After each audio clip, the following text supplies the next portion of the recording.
Okay, Yes, sir.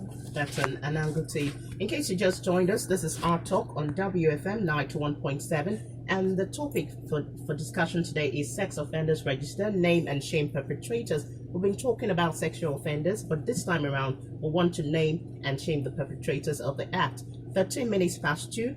This is WFM. You can be part of the conversation. You can call 07000 917 917 or 090 256 25455. And of course, you can send your text message to our WhatsApp line 0703 1756 537. And information reaching us right now says that there's a fire on the Long Bridge, that is the Long Bridge linking Aripo to Lagos end. And motorists are advised to be patient, be careful on that road. And we're also calling on the fire service, Ogun State and Lagos State to quickly come and respond to the issue. Again, reports reaching us in the studio says that there's a fire on the Long Bridge, Aripo Wawa access. Motorists are advised to be patient, and we're calling on the fire service to quickly come to the rescue. All right, back to the discussion. And just so you know, we're talking about, okay, it's a bus that caught fire on the Long Bridge. So we want the fire service to actually respond to the matter. Back to the discussion on sex offenders register. We are looking at naming and shaming perpetrators. Let me come to you, my other guest, Annabelle. Should there be any justification for sex offenders at all? No, I don't think so. Why don't you think so? Because when sex offenders, most times we always try to in a way try to make them the victims, meanwhile they are perpetrators. There's no need to make them the victims, and then when we are making the perpetrators the victims, then we'll not tend to do victim shaming to the actual victims themselves. So I don't see any justification for sexual.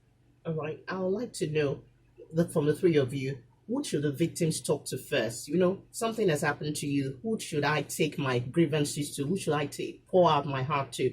From you, Ayomikun, who do you think a victim or a survivor? Then don't let us use the name victim to them right now. Let's use a survivor of that particular sexual harassment. Who should they talk to first? Okay, this depends on the situation of things. Okay. For instance, in the situation of a school, a student of a university, when this happens, there are authorities that the student can actually report the issue to. Because most times it has been shown that most times when they tend to discuss with with maybe a friend, most times the friend tend to say, "Don't talk about it, don't say it out." You know, The fear is there. Okay. Then, and because of our society, when the person tells his friend that this happened to me, and the friend and later now tells maybe another authority, if the survivor takes action, sometimes they feel it is that friend that advise her to take such action. So sometimes if they want to victimize or intimidate anyone, they tend to also intimidate that friend. So sometimes the friend will also say, "Don't say anything, don't tell anyone, just keep it to yourself." But in the situation of a student, there are authorities the student can actually report to. Like the University of Lagos has a policy of that. So they advise that student can report to either a chaplain, an imam, HOD, Dean of Student Affairs. But in times past, we've seen that sometimes students tend not to believe even all these authorities, the Dean of Student Affairs, and they yes, believe that they don't why, take action when necessary. That is why such policy gave list of different people that they can report such issues. So if you, for instance, a student can actually even be harassed by the HOD himself. So in that case, you can report to another authority different from the HOD or any authority you feel you can actually any out of those lists, any authority you feel will suit the situation or you can report. Let me take your thoughts, Annabelle. What do you think a young girl in your category or in your age grade can report to if sexually harassed in school? To be honest, I would say confine with people who you trust. Because even though we want to say, victims to report immediately to the higher authority, they have to be comfortable to say their truth. If I'm not ready to say my truth, you can't pressure me to say my truth. So even though, yes, there are a list of authorities you should say, but you need to tell somebody you are confident in, you can confide in that person to be trustworthy. Then after that, you cannot take it to higher authority, because sometimes when all this happened, there are a lot of emotional trauma that happens to you. Okay. And I don't think people, how would I call it, survivors are instantly comfortable to tell a stranger. Anybody, okay. Yeah, you want to tell somebody close first. Now, and that's why it's very important to have sexual assault education. Now, when you have that education, you have the power, you have the knowledge to know, okay, when this happened to me, I can confide in this person, then we can now take further steps meeting the authority. Because later on, you'll be asked who was there. When Do you this have any happened. evidence? Do you have any evidence? So you have to back up your claims in different ways before you move forward. Okay, it's 18 minutes past 2, and in case you just joined us, this is our talk on WFM 91.7. We're looking at a very interesting topic today, and it's all about sex offenders register, name and shame perpetrators. In case you want to be a part of the discussion, please call us on 07000 917 917 090 256 25455. You can listen live from any part of the world. Go to www.wfm917.com, and of course you can tweet at us at WFM917. Okay, we have a caller. Hello, good afternoon. Hello. All right, please call us back to be part of the discussion. We have 3 people in the building, and of course, if you have questions or contributions to the topic, you feel free to do so. Hello, good afternoon. Hello. Okay, you're not there. Please try to call us back. 07000 917 917 090 256 25455. Okay, back to the discussion real quick. Now, let me give you a little bit of background. I think 2 years ago, there was a particular video or audio that made the rounds about a lady who brought out an audio message conversation between her and a professor who was like asking sex for grades, so to speak. And this audio message made the rounds on social media, made the rounds everywhere. Now, my question now is, let me start from you, Anu. How should one go about the shaming? Should someone go to the social media to name and shame the perpetrator? Should I go to the television, place an advert or something? Should I go to the mass media? Or should I go to the house of the person harassing me with policemen? How should I go about shaming the perpetrator? Okay. So I think it should firstly start from you speaking to those you trust, and then depending on the circumstances. Like in one of the conferences we had one of our guests spoke to us about circumstantial evidence, where you necessarily don't have to have evidence that you were raped, or that you were assaulted. If other people can testify that this person has that consistent attitude, like he has done it to several other people, and you can also get them to come out and talk, then they can you have a case. So you don't necessarily don't have to wait till till you in person, or only you get to draw the person out. You can also find other people who has that issue, and then go out all out. Because another thing is creating a safe space for everybody. We should live in a society where a survivor can come out and say, I was assaulted, I was raped, and then people want to hear her out. But in Nigeria, with the rounds on Twitter, you see people bouncing and people shouting at, 17 years, is this, is that, it's been so long, you don't have a case and all. People should be able to hear you out first and, give you that love. These people deserve love, they deserve support, because it's a whole lot of trauma and it's a whole lot of stress on them. So you deserve that love. So when they come out to speak out, whether on social media or as the case may be, they need to receive love, and so much love from every other person. So I think it depends on the case. You can go to the authorities first before going all out to call out the person and stuff. How would you rate the response of the authorities in Nigeria at the moment? If you're to rate on a scale of 1 to 10, I'm coming to you, Annabelle. How would you rate the response of the authority in cases like this? I would say 2. 2 over 10? Yes. Wow, that's really low. Why? Most of the time, the authorities are actually intimidated if it's a bigger person, cases like that. I've had cases that I followed someone to the police station who she was raped, and we were hearing like the first response was like, do not enjoy them. And like, seriously? Yes, like even the police officers themselves, they will victim shame you. So in as much as we all want to say, oh, the government are trying or authorities are trying, if you look at the cases day after day, they are not being handled well. Now we can take example of the Koza situation. Okay. Now she has filed a case, but since she has filed the case, has any court date be brought out? No. So the authorities' response is, I'm just saying two, but in honestly, zero. Like Yes, zero. Okay, zero. so basically for you, you're thinking that the authorities' response is kind of slow or not effective as you want it to be. Yes. Okay, It's now slow, Ayomikun, I would like you to react on that. Yes. But just before that, you can call us and be part of this discussion. 07000 917 917 090 256 25455. If you're listening to us out there, you're a girl, you're a woman, you're even a man, you've been sexually harassed, because sexual harassment is not only for the girls. We know that some guys even are sexually harassed as well. So if you are being sexually harassed in any way, you can call us and let us know how you went about it or what you're doing at the moment. I think we have a caller. Hello. Good afternoon. What's your name, please? Engineer Babatunde, where are you calling from? All right, please go ahead.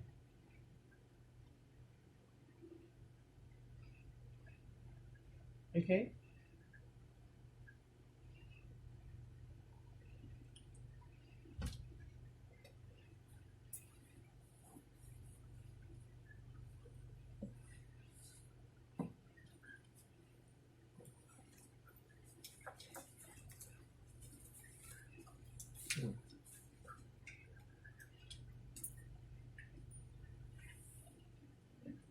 Why do you think so?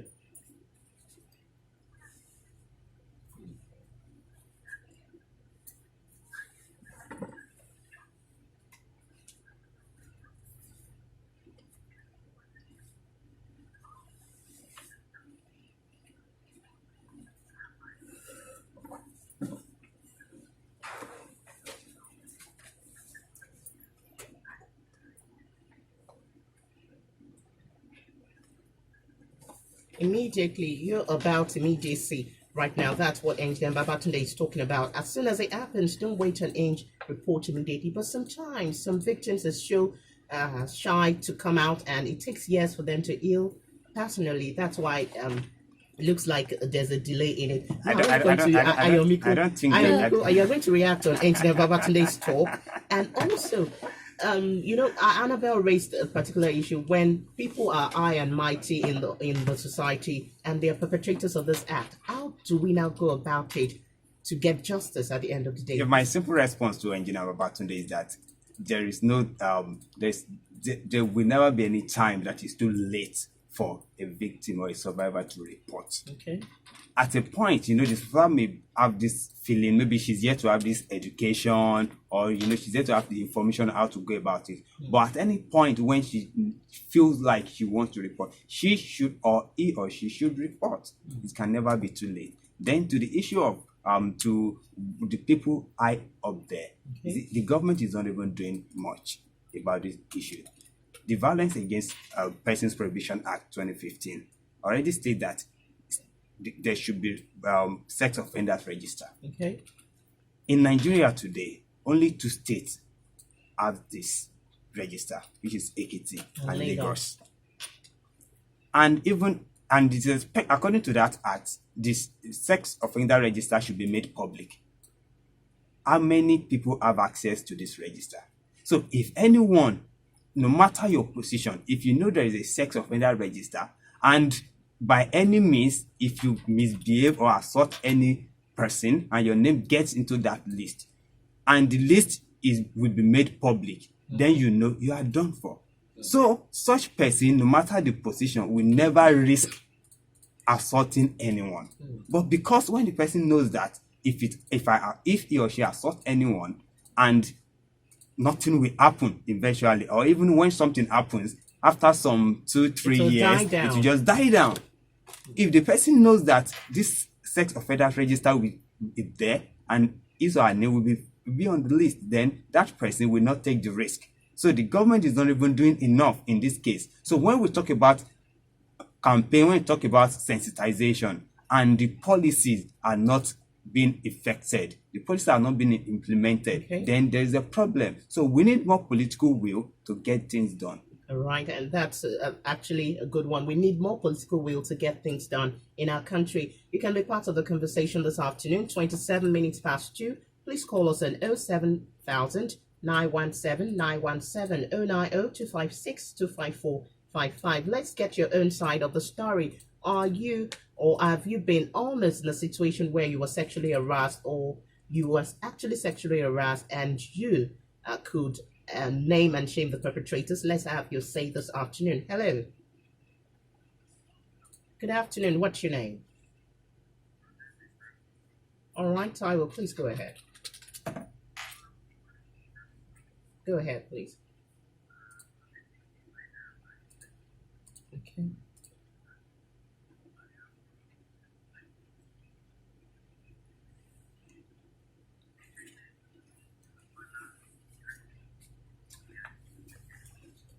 Okay, little girls, like how old? How old do you mean now? Infants, babies, like 1 year, 2 years?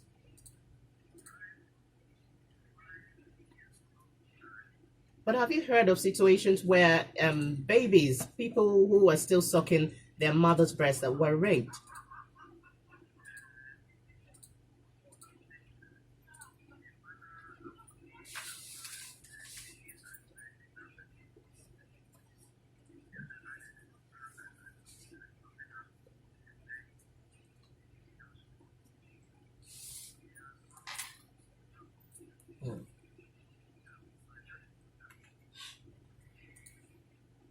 Okay, so basically you're putting the incidence of rape on the way people dress, girls dress right now. All right. Thank you very much. Taiwo is blaming indecent dressing as a cause for rape. Okay. I'd like to get your thoughts on it. Annabelle, Yes. you're an undergraduate. Would you agree with what Taiwo just raised? I totally disagree. Okay, why is that so? Okay, now let's look at it. It said culture, like modesty, right? Now let's look at India, a country which has the highest cases of rape. Are they not always dressed modest?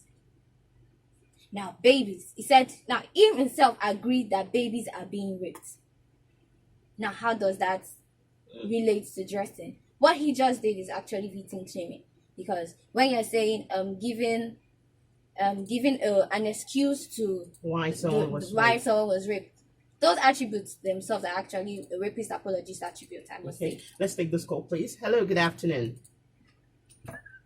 Good afternoon. Welcome to the program. What's your name? Cynthia.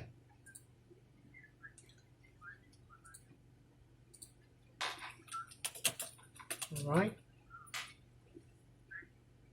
Okay.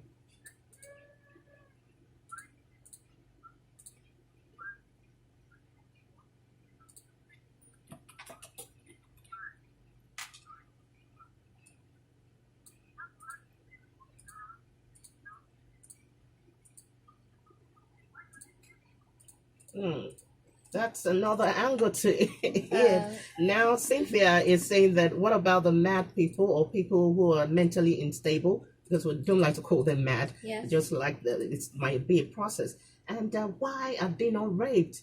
But people who are still sane, and you go about saying that maybe they were indecent. We can't remove the fact that people are indecently dressed in this part of the world.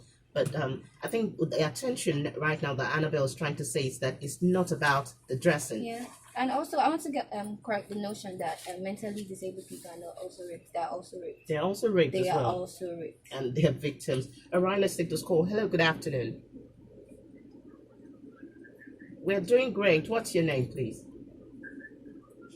Chiva Gozie. All right, please go ahead.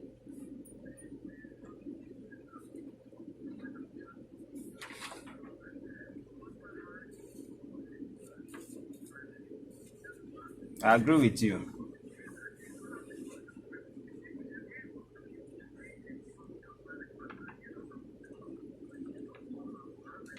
Absolutely. Thank you, sir. Okay, thank you very much for calling. All right, it's still WFM 91.7, and of course, the program is Our Talk, where we talk about real issues affecting real people. Today we are looking at sex offenders register, name and shame perpetrators. Can you name and shame a perpetrator that is sexually harassing you in your area? Let's find out. Hello, good afternoon. Good afternoon, what's your name? Adebayo, where are you calling from? All right, Adebayo, please go ahead.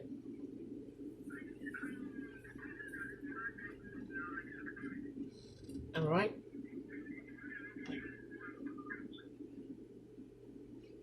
Okay, make your point.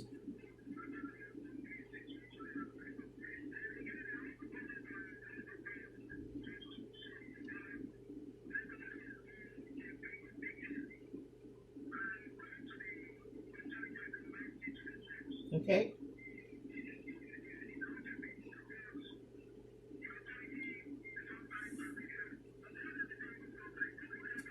So what should they report to in your own view?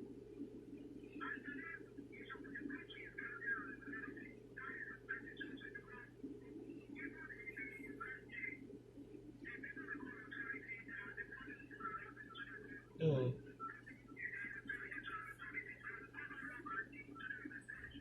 Mm.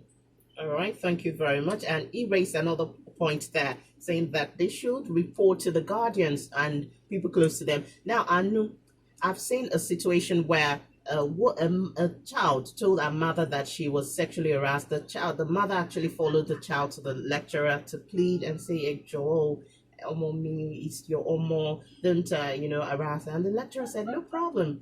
As soon as the mother went back to her home, the lecturer told the girl that for this reason, I'm even going to give you extra year if there's anything like that. Jesus. He said, I know, Luapo, let me ask you, what should a child do in that situation? Confiding in the relative and bring the person to the lecturer. Do you think that's still a good approach in this 21st century? Okay, so based on several researches I have done on children's sexual exploitation, we've noticed that most parents don't believe their children. On first time, second time, they don't believe till there are physical evidences, and sometimes not every rape case is based on penetration. Sometimes there are no physical evidences to rape. Sometimes depending on how it is It could done. be near. Yes, it could just it could be any form. It could just be sitting that. It could be saying stuff that's sexually implicit. It could be pornography. Movie, it could be child pornography, it could be any other thing aside from penetration. But parents tend not to believe till there are evidence, till they see blood and all of those stuff. So children are mostly not even believed by their parents. So when it comes to going to your parents to report and then your parents going to school and all, my own belief is that you go to the first place where they can help you. Aside from talking to the people you trust, the first place they can help. If you have parents who will take it seriously, there are parents like that, like they don't want to hear something is, there are parents who are sexually, they understand all of these issues. If you have parents like that, then it's fine, you can take it to them. But if there are some parents you will take it to and they'll be like, Joma, like, don't say it out. Say it out, let's just keep it within. What can we do about it? And some parents will even go and beg the lecturer again. Yeah. So sometimes your parent is actually not the best. And aside from school authorities, Lagos State government have they have bodies that respond to this case. Okay. For child sexual exploitation, we have the Mirabel Center. You don't even need to go to the police. Just go to them. They take care of everything. There's a domestic violence response team, I guess, in Lagos. You don't need you don't need to go to your lecturer and all. They handle the case from the beginning to the end, and they ensure that you get. Do you think those are safe places? Yes, they're actually very safe places for you to go to. If you want it handled anonymous, there are ways they go about it. They have their procedures, they have their protocols, and they have resources, I believe, to fight the cases to where necessary. So sometimes your parents might not be able to help. Sometimes the school authority might be a very long process, sincerely speaking. But then there are other places you can go to get help. All right, in case you just joined us and you're wondering, what are we talking about? We're simply talking about sex offenders register, naming and shaming perpetrators, and only 2 states, Lagos and Ekiti, they have the sexual offenders register. We are hoping to see it domesticated in the remaining 34 states. Now, research shows that only 2 states have it. Let me come back to you, Ayomikun. What happens in a state where there's no sexual offenders register? At the moment, we have 34 states that don't have this list. What happens in all those 34 states? Thank you. You see, what this are some of the challenges we have in our political system. When a law is being passed by the National Assembly and the state government says we are here to domesticate it, because of that, that law will not take effect in our state. This type of situation is actually drawing us back from development. How can a law of this nature be? How can a law of this nature that is expected to help us eradicate sexual harassment, not yet domesticated in fact, not even half of the states, but just two? It's quite unfortunate. So, what I think in a state that are in the states that are yet to domesticate this, of course, different organizations have their own policies. Even aside from universities, different places of work, they have their own policy guiding against sexual harassment. So what I think in a state like that, what they can do is each of those organizations or whatever you find, each of those organizations should, people in those organizations should ensure that they get well education on the proper education on what their own policy says about these issues and how they can report. I think at this point, we need more of education on this issue. Most people don't even know what to do. They don't even know where to report. Even the domestic response team of Lagos and the Maryland, some don't even know about them. And I know we still have some other places where they can report, but people don't even know. So we should increase campaign and sensitization on how people can report, because people are getting to know that these are serious issues, but how can they report? They know that government frowns against it, but where do I report? Do I just go to the governor's office? Do I just go on the street? So we need more sensitization. Even places of work where they have policies against sexual harassment, many of those places of work, they don't even publish it. And I think another angle to it is that when the person that is sexually harassing you is like your bread giver, and the person pays your bills, you're like, where do I go? How do I survive in life? And it's still part of the education. For instance, if in my place of work, for instance, now there is every month maybe we have a meeting or a board meeting and the board discuss this issue. You know that this is not an issue of just one person.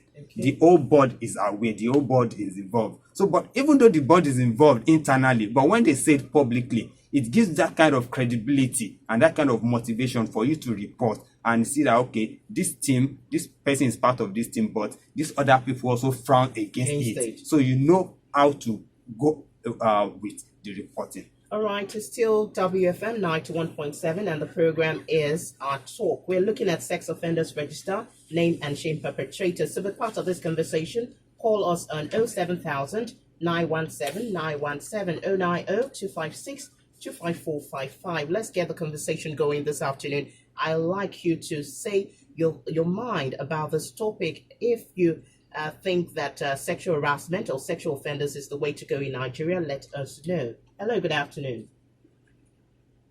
Good afternoon, what's your name? Emmanuel, please, I need you to speak up. I can hear you, go ahead.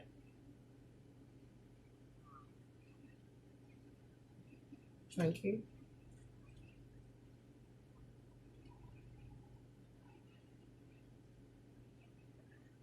All right.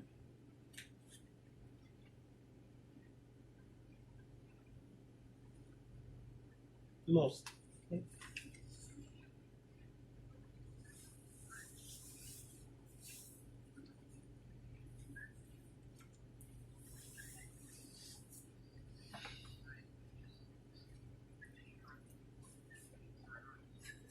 All right.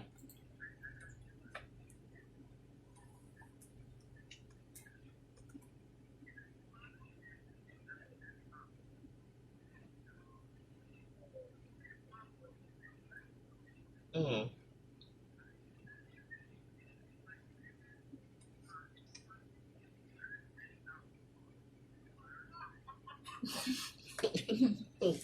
Very funny.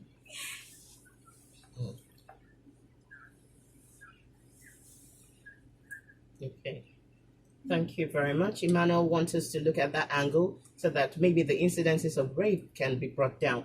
All right, we're still talking about sex offenders this afternoon. Sex offenders register, name and shame perpetrators. So, the part of the conversation, call us on 07000 917 256 Now, Anu, do you think it's enough for sex offenders to be charged to court? Is it enough for sex offenders to be charged to court? Has that case reached a logical conclusion like that? No, it is not enough for the sex offender to be charged to court. But looking at Nigeria's judicial system, or the way the justice system runs, being charged to court in Nigeria is a very long thing. Like checking how this sex offender register is supposed to work. After being charged to court, then you have your name written in the register, and then there is a parole. Like the police and other bodies, they follow you to ensure that you've been rehabilitated, to ensure that you are changing. Like the prison system is even to bring you back, and is a correction system you get. So to change and to ensure that you're already coming back and you're no longer what you used to be before pushing you out into the society fully. But here in Nigeria, aside from going to court being a rather long case, but I feel some of the bodies coming up right now are trying to find solutions to that. I don't think going to court is the end of it, and that's why we propose the sexual offenders register. Okay, if if a situation gets to court and at the end of the day they get the justice done, do you think it forms like a emotional closure for the victim? Do you think it can?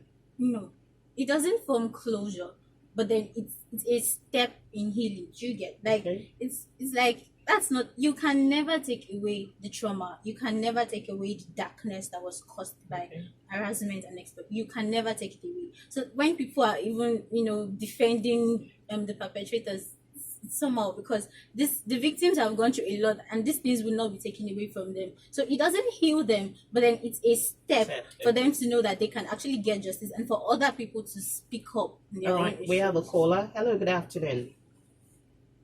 Good afternoon. What's your name, please? All right, Shola, where are you calling from? Atokun, please go ahead.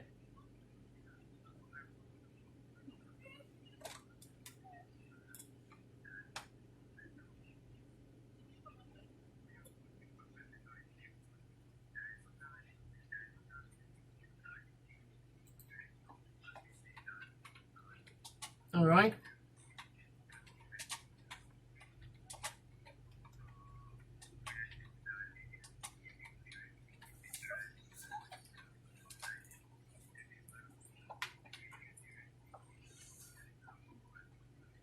Okay, do you think that's enough reason to actually rape a lady without consent from the lady? You know that there are two things. Both of them, maybe they are adult. Can't the guy approach the lady and ask for sex consensually and be at peace with each other? Don't you think that's the right way to go?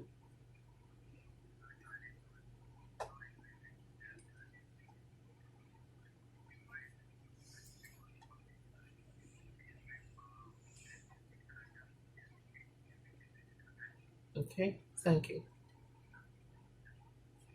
All right, thank you very much for calling. And looks like two or three callers are towing the line of dressing, saying that is a major cause according to them. Annabelle is disagreeing so largely, as well as Anu in the studio, but as well as Ayomiku. But let me take from Annabelle because they are the ladies, and maybe they have something to say about it. I think also I want to correct the notion that people always think rape is just it has to be violence. Rape is not only violence. That's why there's coercion. Coercion is also a form of rape.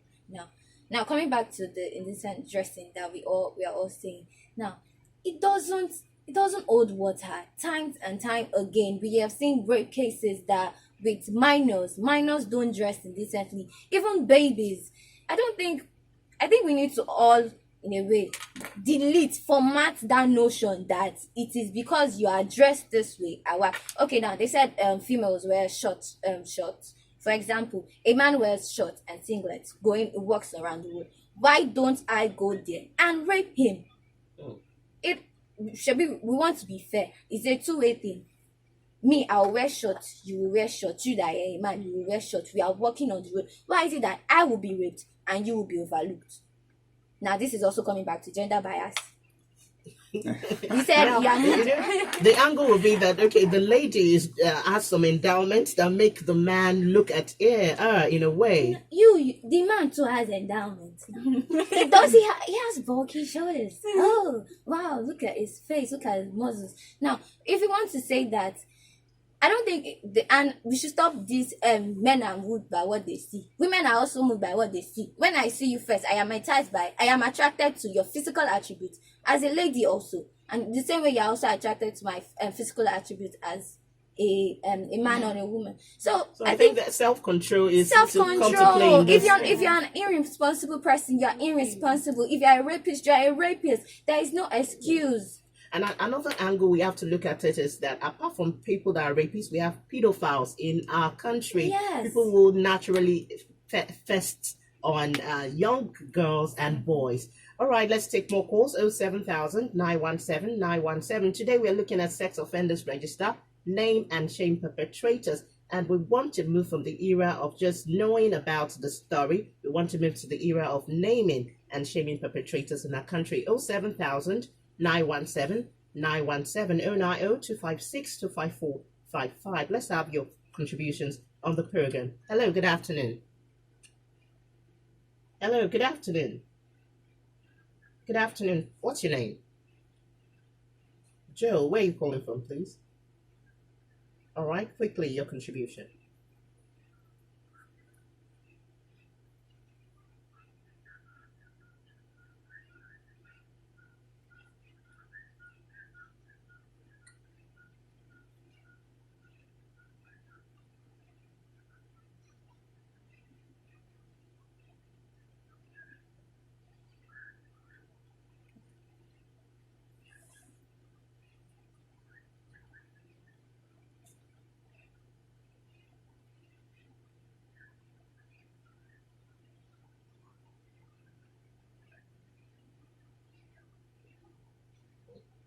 Thank you. Thank you very much, Joe, for your contribution. And Joe is a guy also trying to disagree with what some other people say. We appreciate all your comments, and of course, you're entitled to your opinion. But I think we're trying as much as possible to discuss how the sex offenders register will affect you and I as a Nigerian, because you might not be raped, but your family member or someone around you might go through this. And when someone around you is depressed or emotionally down, I think it rubs off on you and I. That's the situation. 10 minutes to 3, and we're gradually rounding off on the program. Now, let's talk about your organization, that is Campaign Against Campus Sexual Harassment and Assault. I'd like to know, just in one or two statements, what are you doing in Unilag? Okay, so the She campaign is a project to create awareness on sexual harassment and assault. Firstly, most students don't even know that they are being harassed. Okay. You get to walk through some pathways in school, and then there are cat calls, there are put calls, slut shaming. People are calling you names because you have big butts or breasts, and and it affects students because we carried out a survey, and the result of the survey, we saw that some students, they tend to be frustrated or angry or embarrassed about going to class because someone called them something sexually, and people don't even know that they are being harassed. Can this affect the academic performance? Yes, it does. Because, okay, I've experienced it once. I was going through a walkway, and then there was this guy's hostel, and they were calling names from up, and I had a test, and I was just so angry when I got into the class. I was like, guy, let me just do what I want to do. I was so angry because I carried in the anger from that, into, and okay, I was just lucky it didn't really affect, but then we know different students. It would have affected so many other students. So the campaign is to create awareness on sexual harassment and exploitation, and on the available policies in school. Okay. That there are policies, that the school is ready to address this issue, and they are ready to take it seriously. And there are places you can go to report in school and also get help. All right, Ayomikun, you work with youth. You're a founder of Youth Alive Network. Inspired Network. Okay. Okay. You're working on a Youth Alive program. Yes. Okay. Now, what would be your talk or your advice to people who have been victim shamed, or people who are survivors of rape stories or rape cases? What would be your advice to them and their family members this time around? So what I would tell the victims or the survivor is this: it can never be too late to report. Okay. And don't let anyone intimidate you by saying it's because you dress this way or because you dress that way. Don't let anyone intimidate you. Don't let anyone tell you you didn't dress well. See, you have the right to your dressing. You have the right to your body. Your body is your body. So anyone that harasses you has problem, not you. If you are being harassed or assaulted, it's the problem of that person, and that person needs to be punished. So don't let that disturb you by feeling like because you dress this way, when family members start talking. So when you have such, if you are being harassed or assaulted, report to the necessary authorities. Okay. Speak out. Don't keep it to yourself. Speak out. Get trusted ones. Share it with them. Just like Annabelle said already. Share it with trusted ones. Report to necessary authorities. Okay, Annabelle, I also like your last thoughts on this particular matter, but I'd like you to also look at the story. There are different cases in world, international reports that we've seen. Celebrities like Bill Cosby, Ralph Kelly, so many big names who have been, involved in sexual abuse over the years, but later it caught up with them. What's your take on all people that are high and mighty in the society? What's your thoughts about them, and how should we end this act of sexual offenders? Okay, I would always say that no matter how long it takes, the truth will always come out. So if you're involved in a sexual harassment, if you are using your power to impose authority on people to, in a way, hide your skeletons, know that they will not come out. And also concerning the sexual register, the sexual offender register, the concept workshop that I work with, I have a petition out there that will advise people to sign in order to enable us get the government to make sure they domesticate the sex register, the sex offender register in all the states in Nigeria. Okay, and that's a good way to go. All right, just one statement from you, Anu, as we close. Okay, so I'd like us to create safe space for those who have been survivors, and give them opportunity to speak out. And when they speak out, let us support them as much as possible. A support system, that's what we need. Naming and shaming sex offenders stops them from committing the harm to another person and also makes victims overcome themselves. Speaking up, that is a key factor. Understanding that the incident has happened and speaking up about it are really a key on the road to recovery. Naming and shaming the sex offender can be really a huge fundamental part of overcoming sexual offenses. And sex is a consensual activity between two individuals who have agreed to have intercourse among themselves. If it's not consensual, then it is forced. It should be made known that while a large percent of sex offenders are men, the truth, however, remains that women could also be sex offenders and who are also not strangers but people close to them, people who they are supposed to trust, people who they're supposed to be able to confide in.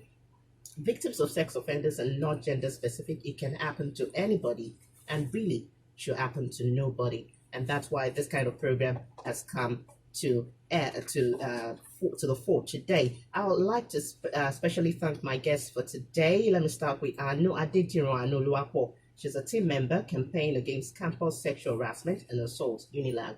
Thank you for having me. All right, and she's studying mass communication there. And also to Annabelle, she's a student of Unilag and she's studying pharmacology, right? Yes. Okay, and she's a volunteer for the content workshop. Adebayo Annabelle, thank you for coming. All right, to the only guy in the building is the founder, Inspired Youth Network, Ayomikun Olugbode. Thank you very much for coming. Great to be here. All right.